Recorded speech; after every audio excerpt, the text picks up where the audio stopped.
Hi, everyone. You've just watched the Global Snapshots Shorts program with CAAMFest On Demand. I'm Grace Wong Lynch, the content manager for the Center for Asian American Media. Thank you for joining us today. One of the great things about CAAMFest is that you get a glimpse into all different kinds of experiences in Asian America. And today we also get a look at life in the global diaspora. Coming up, we're going to hear from the directors of Tangle, Taiwanese Cha Cha Cha, and California Dreaming.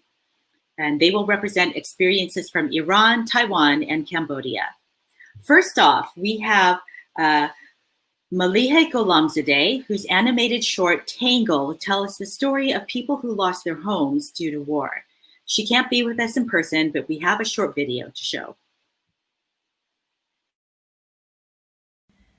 سلام، من ملیحه غلامزاده هستم از ایران، کارگردان انیمیشن کوتاه کلاف. فیلم من راجع به مهاجرت ناشی از جنگه و دلیلی که این موضوع رو انتخاب کردم این بود که فکر میکنم مهاجران هیچگاه در کشور میزبان خودشون رو شهروند واقعی نمیدونن و همیشه به چشم غریبه دیده میشن.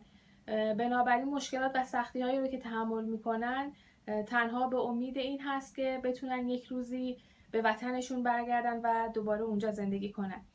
من میخوام از اینجا به شما بگم که مردم ایران چیزی جز آرامش، صلح و دوستی نمیخوان و آرزو میکنم که سایه جنگ برای همیشه از سر تمام دنیا به خصوص خاورمیانه کم بشه. متشکرم. Again, that was filmmaker Maliheh Gholamzadeh with Tangled, and she couldn't be with us, so she sent us a video. Next up, we have Judy Yang, the director of Taiwanese Cha Cha Cha. Hi, Judy. Hello. So I think I'll start off with the most important question first. Li Cha Babwe.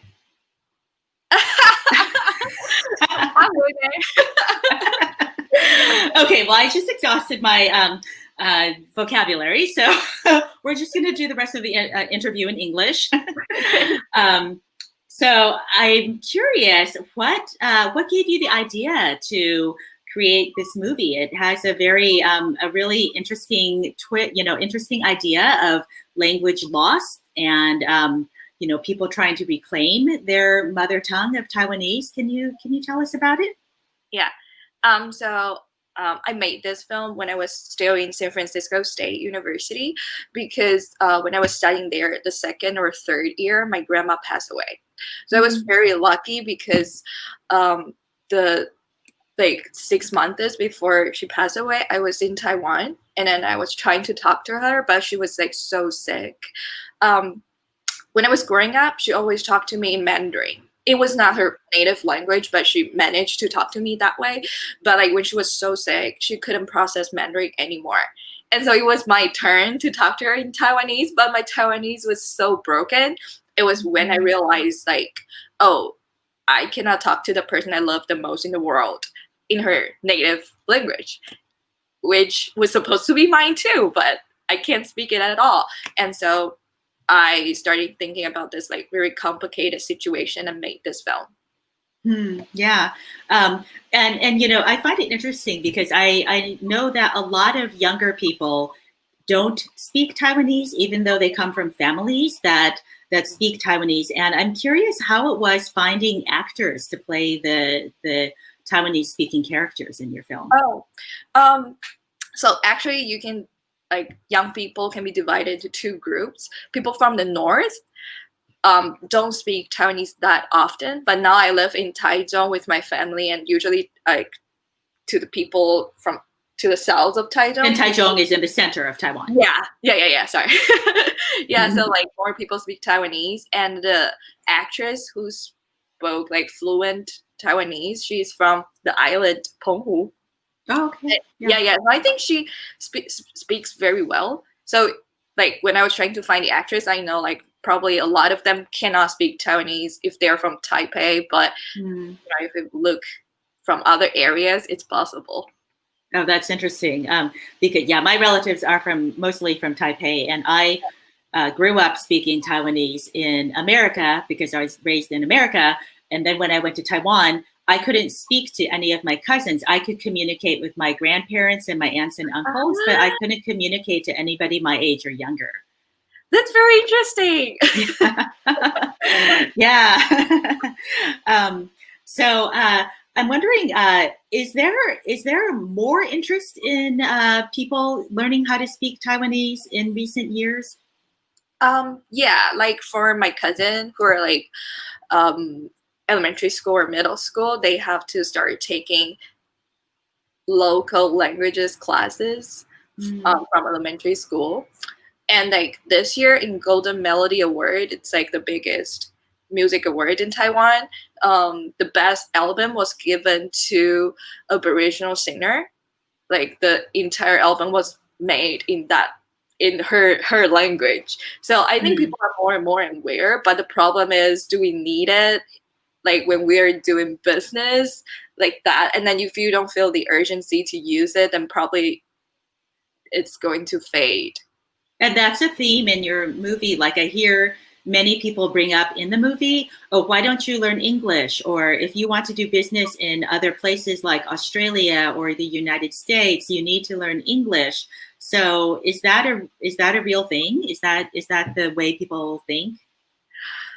Yeah, because like right now, a lot of us don't speak Taiwanese, but still the government feels like we have to be like bilingual country by learning English and Mandarin in school.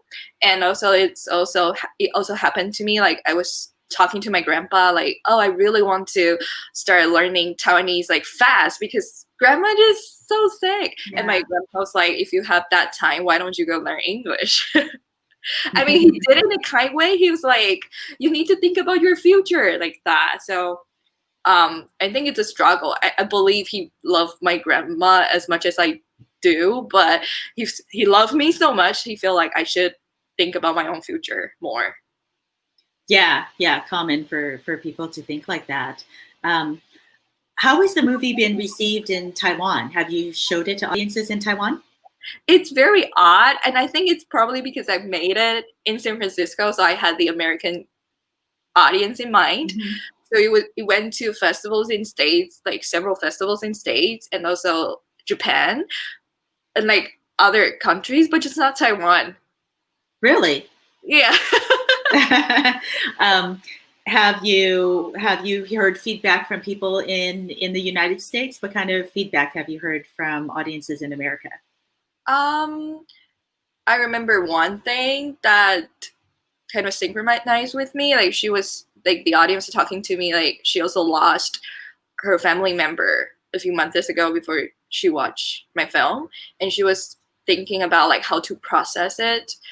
And she thought it was really cool that I could turn it into like a lighthearted comedy, like from such a tragic event. And I was like, yeah, I really feel that because it's very hard to go from the sadness to like happy mood. But I try really hard to make other people feel included when they watch the film. Oh, that's great. That's great. Can you maybe talk a little bit about the visuals in the film? There's some interesting wallpaper and things like that. Can you describe it and where it came from? Oh, yeah. So it's traditional floral pattern in Taiwan, like grandmas use for their clothes or for their bags or for furniture. I love it. When I was making the film, I was really sure I'm going to include it in the film because I want to spread like the beauty of Taiwan. But it was difficult in the beginning because most people like in Taiwan have like their idea to this floral pattern is they associate with grandparents, so they feel like like the house should be old, it should be like shabby. And I was like, no, I'm gonna combine it. So I talked to my art directors a lot. Like we had to meet like every week just to communicate, make sure that it's something beautiful, modern, and then it's kind of like young attitude adding into it. Great. Any like final words of what you would like people to take away from watching the movie? Well, I just hope people enjoy their time with their family. Yeah, that's what I'm doing now. So I'm back in Taiwan. Great. And you are in Taichung, Taiwan right now. Yeah. Okay, great. Thank you so much for talking with us, Judy. Stay by because we'll come together again in a few minutes after we move on and speak to our other film director. Thank you. Okay, thank you. So our next guest will be Sreylin Meas, director of California Dreaming. She's joining us from Phnom Penh, Cambodia.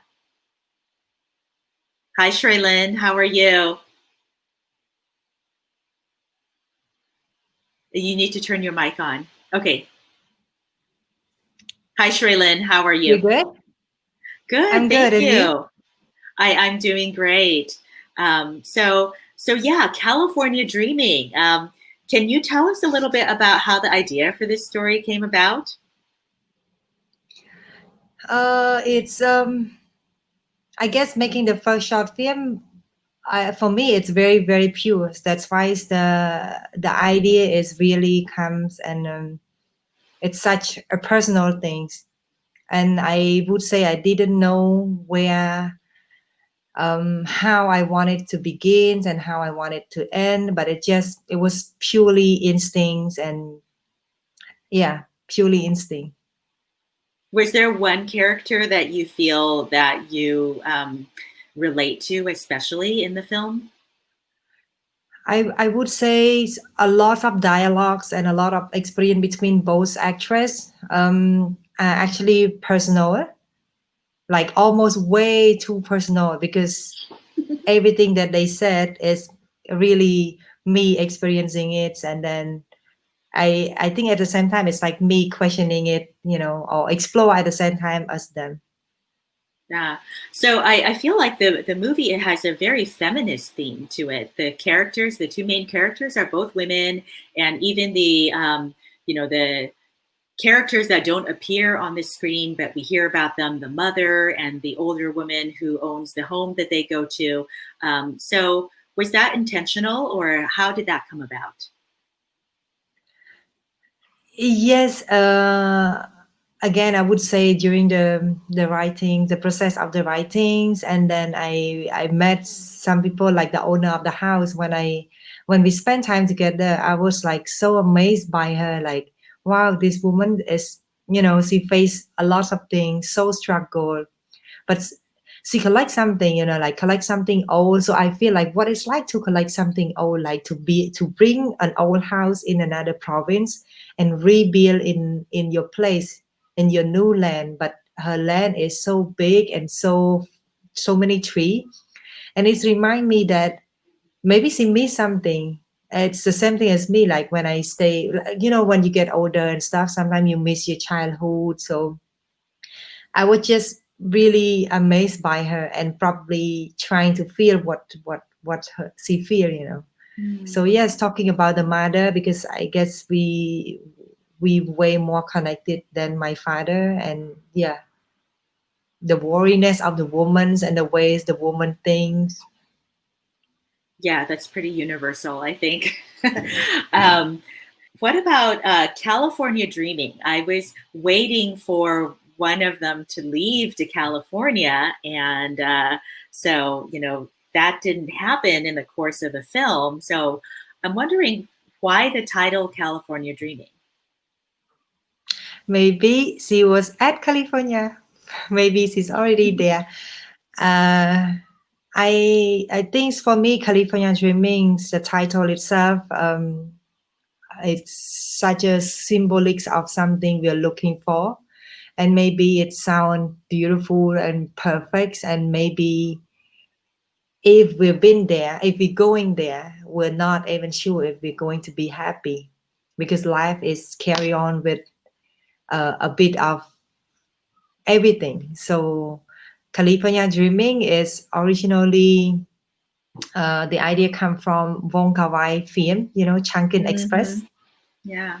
Yes. So in the film second part, the female character is, so to me, I don't know, it's represent something about happy and not happy at the same time. So when I watch that film, it's giving me the inspirations to the ideas of my own character and also the title. Yeah, and maybe that sense of wanting something that is always kind of out of reach. Yeah, I would say so. Or maybe we're still exploring. Like we don't know what we want, or we're not sure, something like that. I think it's also really interesting for us because we're in San Francisco. Being American, sometimes we don't realize what America symbolizes or how other people in other parts of the world look upon America. So I find that that's really interesting also to see that perspective coming from another part of Asia.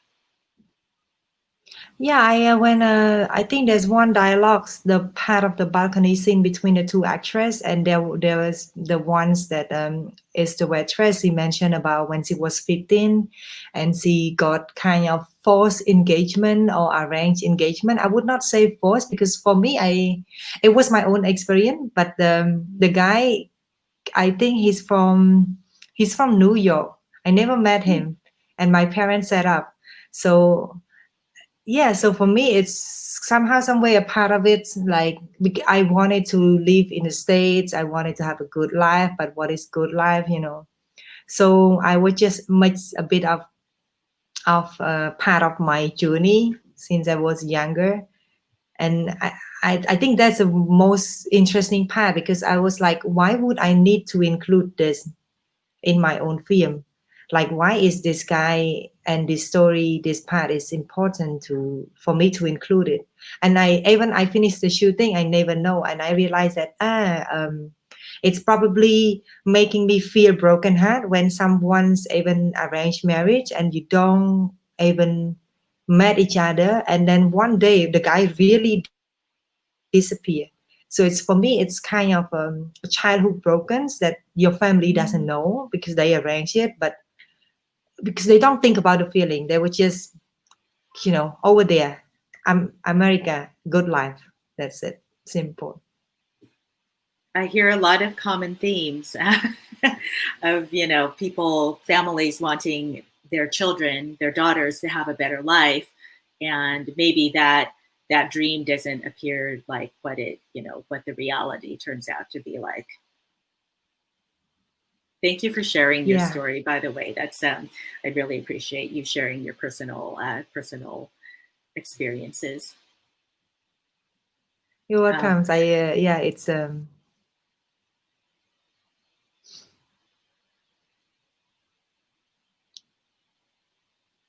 Well, I think right now this would be a good time. We can bring Judy back and have some closing remarks for our program. Welcome back, Judy. So I'd like to ask you both, what are you working on next, and how can we find you? If you have a website, if you have social media handles, feel free to share and let us know how we can continue to follow your work. Oh. Go ahead. Judy Oh. or me? either one of you. Yeah. So probably you can find me on Facebook. My name is Judy Young, but because it's pronounced Young, so on Facebook my last name is Young instead of Yang, because people usually mispronounce it. Thank you for noting that. Yeah. I am. So actually, I made another film that was released last December, and it's going to be screened in San Diego Asian Film Festival this October too. It's also about dialects. It's between me and my other grandma. So my other grandma only speaks Taiwanese. So like growing up, I wasn't very big close to her, and then after finishing Taiwanese Cha Cha Cha, I feel like, oh my god, so my characters really took up the courage on their journey, so maybe I should too. So I brought the camera back and started talking to her. And the next one I'm developing is also about the old people. Yeah, so but it's going to be a comedy again. Okay. Okay. And so the name of your film that's coming out in the San Diego Film Festival. Could you share the name of it? It's The Granddaughter Detective. Okay, great. We'll look forward to that. And Sreylin, what's next for you? I am writing a short script again for short film. Both of my producer have not seen it, have not read it, but I'm in the process of writing. And if you want to following up my works, I think it's only on Untitled. And then, yeah, we can also find me on Facebook. It's the same name. Okay, quickly tell us, what is Anti-Archive? Explain what it is. So Anti-Archive is a productions company, but it's intentions to make. Well, yeah, when all of our friends talking about create a company, it's really about having the chance for either one of us having the grant to making film one day and do something personal. That's why this company is created. And Anti-Archive, it's just a bunch of close friends, and we just working together on any one project that shoot here. We switch role, and yeah, just support each other. And I think also Anti-Archive is open to support other young filmmaker in Cambodia as well. Great. Judy, you look like you had a thought about that. Because I worked in Taipei Film Festival. So one year, I think some filmmakers from Anti-Archive was like, I guided the group. It was Steve and Douglas. Oh, yes. Yes. Yeah. Small world. Yeah. Great to So make Steve that is the connection. first. Yeah, Steve is one of the founder. So I think you met both of them. Yeah, Yeah. they're really two good friends. Oh, I'm just excited. Sorry. Yeah, no, that's great. I'm glad you I'm guys. gonna tell them I'm about glad it. you two could make the connection. All right. Well, I think that brings us to the end of our time together. So we are going to wrap up our Global Snapshots program. And don't forget that you can stream, if you're watching this at home, you can stream many more films through Sunday, October 18th as part of CAAMFest On Demand. And also, I'm Grace Wong. I'm the content manager at CAAM, and I'm just going to tell you a little bit about what I do. I write and edit the blog at caammedia.org, where we have many more articles and information about the festival and all year long. And I'd like to invite you to come and check out the blog. Throughout the year, we have the CAAM 40 Storytellers series, where we are profiling a group of filmmakers, creatives, musicians, chefs, people who represent the future of Asian American storytelling. And we have a lot of really great articles and features to share with you, and I hope that you will check it out. Thank you for joining us for the Global Snapshots program, and see you around.